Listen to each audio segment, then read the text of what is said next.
ibig mo sabihin nagsisinungaling si Sandro? Well, I cannot speak po for Sandro Mulak, Kasi- Your Honor. I saw him personally after 2 days. Is that correct? The next day. The guy is really shaking. Masyadong apektado siya. No? Talagang na-trauma yung bata eh.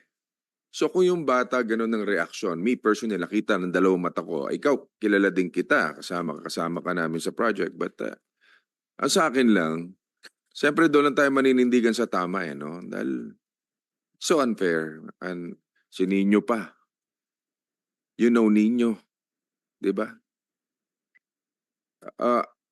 Alam mo, hindi na usapin dito yung issue about you, issue about the Mulak, so Sandro.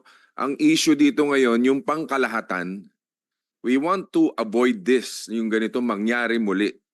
Ang daming lumalabas na nagpuputukan sa iba't ibang istasyon, ito mga naaabuso, ganito, ganyan. Yun ang iniiwasan natin.